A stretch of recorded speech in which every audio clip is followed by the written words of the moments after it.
my name is Stephen, and I'm Angelo. we're here with Father today to question him about the African Mass. So we have a couple questions for Father today. Why did we decide to do an African Mass?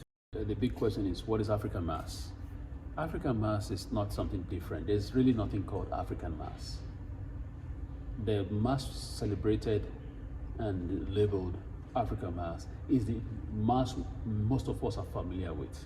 From the end of the Second Vatican Council, we have what we call the Novus Ordo, which is the new way of celebrating the Mass, besides what we used to know, the Tridentine option.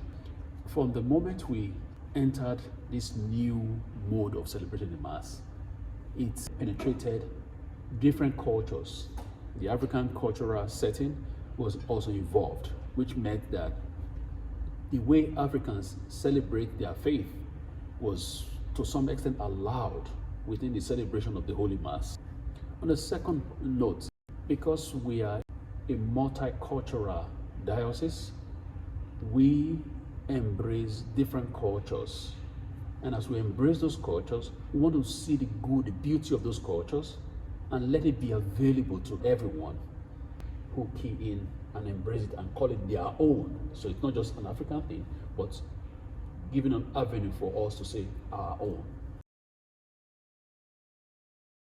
What cultural differences do you think we'll see between this Mass and maybe a regular Mass? The dancing, the African experience has some movement of the body. You will also see procession with the Book of the Gospel. Another very strong element for us is processing to the offertory box to drop your donations. All of that, it's because every help is because of God. There's that element in our Mass which you will see procession, unlike you having the basket come to you where you sit. No.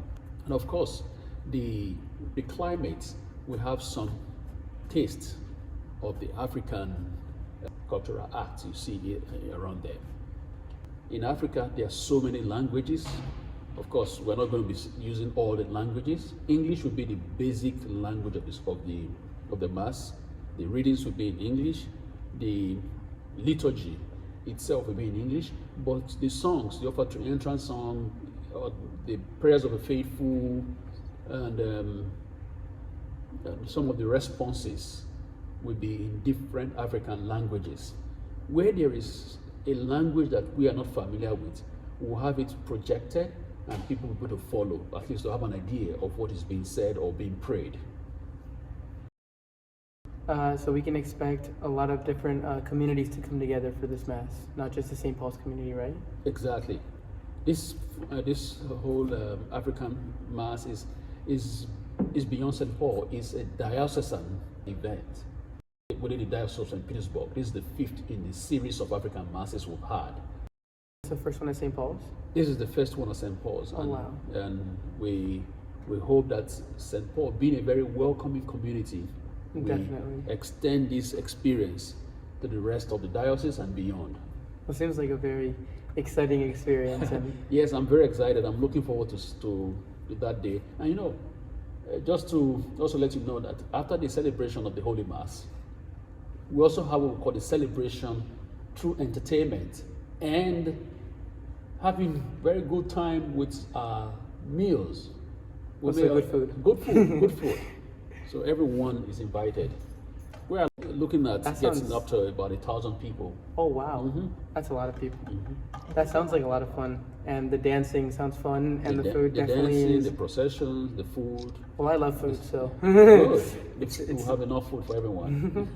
hopefully. Okay. So remember to come out October 28th for our African Mass, hosted here at St. Paul's, and our entertainment afterwards with food and a lot of dancing. Especially come out if you want to see Father dance, because I'm looking forward to that. That would be cool. Thank you so much. Thank you, Father. God bless you. I hope this sends a message to the rest of us that all are invited.